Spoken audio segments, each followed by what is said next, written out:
మన previous episode ending గుర్తుందా? ముత్తుకూరు యుద్ధం తర్వాత గణపతి దేవ సామ్రాజ్యం బలహీనపడింది. బయట శత్రువులు పెరిగారు, లోపల కూడా అధికారం కోసం కళ్ళు పడటం స్టార్ట్ అయ్యాయి. కానీ ఆ సమయంలో గణపతి దేవ ముందు ఉన్న బిగ్గెస్ట్ క్వశ్చన్, తన తర్వాత కాకతీయ సింహాసనం ఎవరిది? ఒక సామ్రాజ్యాన్ని గెలిచిన చక్రవర్తి ఇప్పుడు ఆ సామ్రాజ్యాన్ని తన తర్వాత ఎవరు నిలబెట్టాలి అనే ప్రశ్న ఎదురైంది. ఎందుకంటే గణపతి దేవాకి వారసుడు లేడు, ఆయనకి కూతుళ్ళు ఉన్నారు. కానీ ఆ కాలంలో ఒక మహిళ సింహాసనం ఎక్కడం అంటే బయట శత్రువులతో పాటు సామ్రాజ్యంలో ఉన్న సామంత రాజుల నుంచి కూడా తిరుగుబాటు వచ్చే ప్రమాదం ఉంది. గణపతి దేవాకి ఇది బాగా తెలుసు. అందుకే కాకతీయ వంశాన్ని కాపాడటానికి ఆయన తీసుకున్న డెసిషన్ ఆ కాలంలో ఎవ్వరు ఊహించని డెసిషన్. తన ద్వితీయ పుత్రిక రుద్రమదేవి ఆమెని ఒక మహిళగా కాకుండా ఒక వారసుడిగా తయారు చేయాలని గణపతి దేవ నిర్ణయించుకున్నారు. చారిత్రక శాసనాల ప్రకారం పుత్రికా సెరమనీ ద్వారా రుద్రమదేవిని తన కొడుకుగా స్వీకరించారు. ఆమెకు ఒక పురుష నామం ఇచ్చారు, రుద్రదేవ మహారాజా. ప్రపంచానికి ఆమె ఒక మహిళ అని తెలిసిన రాజకీయ అధికారంలో ఆమెకు ఒక పురుషుడితో సమానమైన వారసత్వ హక్కు కల్పించారు. కానీ పేరు మార్చినంత మాత్రాన రాజ్యం పాలించడం రాదు. అందుకే రుద్రమదేవిని ఒక ఫ్యూచర్ రూలర్ కి కావాల్సిన విధంగా పెంచారు. State craft, sword play, horse riding, గజ విద్య, ప్రతి రంగంలో ఆమె ఒక వారియర్ గా ట్రైనింగ్ పొందింది. ఓరుగల్లు రాజవీధుల్లో ఒక యుద్ధ వీరులా తిరుగుతున్న ఆ వ్యక్తి గురించి చాలా మందికి తెలియని ఒక నిజం ఉంది. ఆమె ఒక ప్రిన్సెస్ కాదు, ఆమె ఒక ఫ్యూచర్ ఎంపరర్. కానీ రుద్రమదేవికి సింహాసనం సిద్ధంగా ఉందని అనుకునే లోపలే కాకతీయ సామ్రాజ్యం మరో షాక్ ని ఎదుర్కొంది. 1262 గణపతి దేవ రుద్రదేవ మహారాజుని తన కో రిజెంట్ మరియు వారసుడిగా ప్రకటించారు. కానీ పట్టాభిషేకం జరిగిన వెంటనే కాకతీయ చరిత్రని మలుపు తిప్పిన మరో యుద్ధం ముందు నిలిచింది, ముత్తుకూరు. ఆ యుద్ధం గణపతి దేవ యొక్క పొలిటికల్ జర్నీని ఎలా మార్చింది?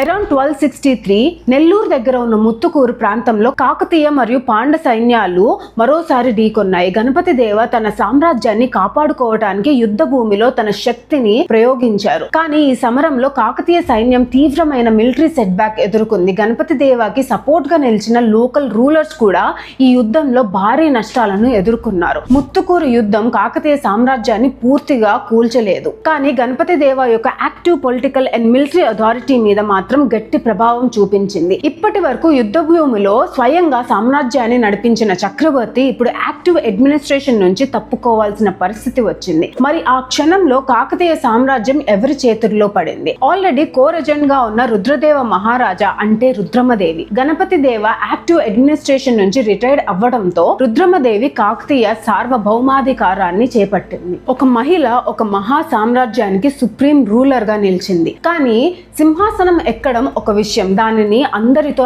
యాక్సెప్ట్ చేయించడం ఇంకో యుద్ధం. ఎందుకంటే రుద్రమదేవి సింహాసనం మీద కూర్చున్న వెంటనే ఆమెకి పూలమాలలతో స్వాగతం చెప్పే వారితో పాటు కత్తులతో ఎదురు చూడటానికి సిద్ధంగా ఉన్న వాళ్ళు కూడా ఉన్నారు.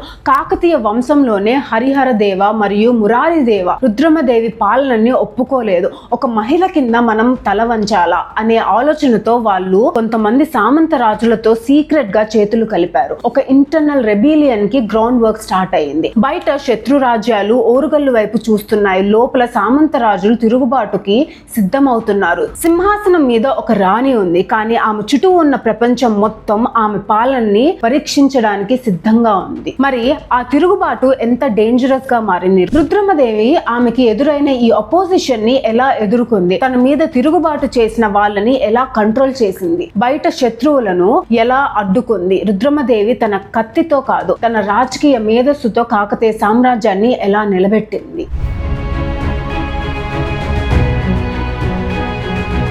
వాళ్ళ ఉద్దేశం ఒక్కటే, రుద్రమదేవిని సింహాసనం నుంచి తొలగించి ఓరుగల్లు మీద కంట్రోల్ సాధించడం. కానీ ఇది కేవలం ప్యాలెస్ లెవెల్ కాన్స్పిరసీగా ఆగిపోలేదు. బయట ఉన్న కాకతీయ శత్రు రాజ్యాలు కూడా ఈ ఇంటర్నల్ రెబిలియన్ కి ఒక గోల్డెన్ ఆపర్చునిటీగా చూశాయి. కాకతీయులు లోపల నుంచి బలహీన పడుతున్నారు, ఇప్పుడే అటాక్ చేయాలి. ఓరుగల్లు చుట్టూ శత్రు సైన్యాలు కదులుతున్నాయి, కోట లోపల రెబెల్స్, కోట బయట ఎనిమీస్. రుద్రమదేవి ఒక్కసారిగా రెండు వైపుల నుంచి చుట్టుముట్టబడిపోయింది. ఓరుగల్లు కోట గేట్స్ మూసుకున్నాయి. కోట పైన కాకతీయ పతాక ఎగురుతుంది. కానీ దాని కింద ఉన్న సైన్యంలో కూడా అందరూ ఒక మాట మీద లేరు. ఒకవైపు సింహాసనం కోసం పోరాడుతున్న సామంత శక్తులు, ఇంకోవైపు కాకతీయ సామ్రాజ్యాన్ని ముక్కలు చేయడానికి సిద్ధమైన బయట శత్రువులు. రుద్రమదేవికి అప్పుడు ఒక విషయం చాలా క్లియర్ గా అర్థమైంది. ఈ సామ్రాజ్యాన్ని కేవలం పాత రాజవంశాల మీద, పాత అరిస్టోక్రాట్స్ మీద ఆధారపడి కాపాడటం సాధ్యం కాదు.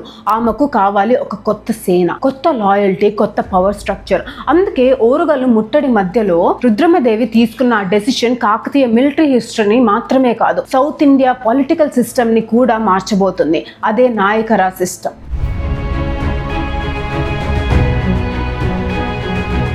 రుద్రమదేవి ఒక బిటర్ లెసన్ నేర్చుకున్నారు. కుల గర్వం ఉన్నవాడు తప్పనిసరిగా విశ్వాసపాత్రుడు కాదు. అందుకే ఆమె ఒక రాడికల్ డెసిషన్ తీసుకున్నారు. పుట్టి వచ్చిన కులాన్ని కాదు, నిరూపించుకున్న ప్రతిభని చూస్తా, వంశాన్ని కాదు, విశ్వాసాన్ని చూస్తా. ఇలా ట్రెడిషనల్ అరిస్టోక్రటిక్ పవర్ ని పక్కన పెట్టి ప్రతిభ ఉన్న లోకల్ మిలిటరీ లీడర్స్, సామాన్య బ్యాక్గ్రౌండ్ నుంచి వచ్చిన యోధులకి సైనిక బాధ్యతలు, అధికారం మరియు నాయకరా అసైన్మెంట్స్ ఇవ్వడం స్టార్ట్ చేశారు. ఈ మిలిటరీ అడ్మినిస్ట్రేటివ్ పద్ధతినే చరిత్రలో నాయకరా సిస్టమ్ అని పిలుస్తారు. ఈ సిస్టమ్ లో ఒక నాయకకి ఒక ప్రాంతం లేదా నాయకరా అప్పగించేవారు. ఆయన ఆ ప్రాంతం నుంచి రెవెన్యూ కలెక్ట్ చేసి తన సైన్యాన్ని మెయింటైన్ చేసి అవసరం వచ్చినప్పుడు రాణి కోసం సైన్యాన్ని సమర్పించాలి. అంటే రుద్రమదేవి ఒక కొత్త సైన్యాన్ని మాత్రమే క్రియేట్ చేయలేదు, తన సామ్రాజ్యానికి ఒక కొత్త మిలిటరీ పొలిటికల్ నెట్వర్క్ ని బిల్డ్ చేశారు. ఇప్పుడు ఆమె పవర్ కొన్ని అరిస్టోక్రటిక్ కుటుంబాల మీద మాత్రమే డిపెండ్ అవ్వడం లేదు, సామ్రాజ్యంలో వివిధ ప్రాంతాల్లో ఉన్న నాయకుల లాయల్టీ మీద కూడా ఆధారపడింది. కానీ ఈ కొత్త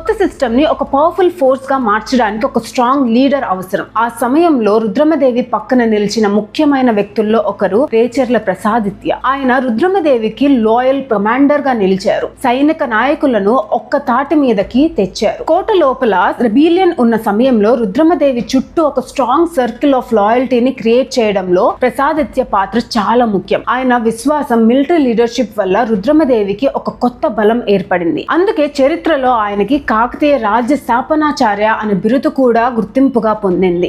ఇప్పుడు పరిస్థితి పూర్తిగా మారిపోయింది. రుద్రమదేవికి కేవలం ఒక సైన్యం లేదు, తన కోసం ప్రాణం ఇవ్వటానికి సిద్ధంగా ఉన్న ఒక కొత్త పవర్ స్ట్రక్చర్ ఉంది. కానీ ఈ కొత్త బలం నిజంగా ఎంత పవర్ఫుల్? ఓరుగల్లు కోట లోపల మొదలైన ఆ తిరుగుబాటుని ఈ నాయకర సేన ఎలా అణచవేసింది?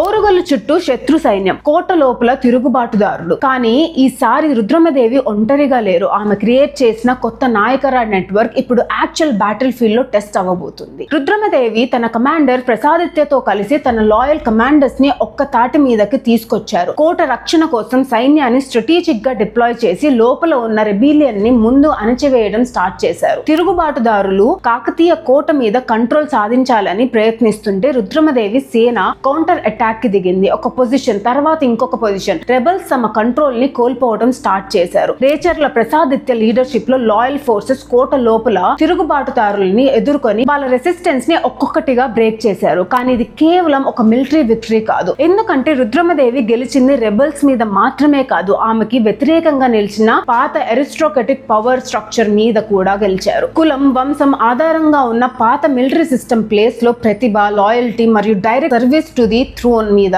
నిలిచిన కొత్త సిస్టమ్ ఇప్పుడు తన పవర్ ని ప్రూవ్ చేసింది. చివరికి ఓరుగల్లు మీద ఉన్న ముట్టడి విరిగిపోయింది. కోట మళ్ళీ కాకతీయ కంట్రోల్లోకి వచ్చింది. రుద్రమదేవి తన సింహాసాన్ని కాపాడుకున్నారు. ఆమె అధికారాన్ని ఛాలెంజ్ చేసిన ఇంటర్నల్ రెబిలియన్ పూర్తిగా అణచివేయబడింది. ఒక మహిళ రూలర్ గా తన అధికారాన్ని క్వశ్చన్ చేసిన వాళ్ళకి రుద్రమదేవి ఒక పవర్ఫుల్ ఆన్సర్ ఇచ్చారు. సింహాసనం మీద కూర్చోవడం ఒక హక్కు కావచ్చు, కానీ దాన్ని నిలబెట్టుకోవడం ఒక సామర్థ్యం. ఓరుగల్లు కోట నిలిచింది, రుద్రమదేవి సింహాసనం నిలిచింది. కానీ ఈ విజయం తన సామ్రాజ్యానికి కొంచెం ఊపిరి మాత్రమే ఇచ్చింది. ఎందుకంటే ఇప్పుడు యుద్ధం కోట లోపల నుంచి కాదు, బయట నుంచి వస్తుంది. నార్త్ నుంచి ఒక పెద్ద శత్రు సైన్యం ఓరుగల్లు వైపు కదులుతుంది. ఆ శత్రువు ఎవరు? రుద్రమదేవి తన సామ్రాజ్యాన్ని ఎలా రక్షించారు? నెక్స్ట్ ఎపిసోడ్ లో డీటెయిల్ గా చూద్దాం.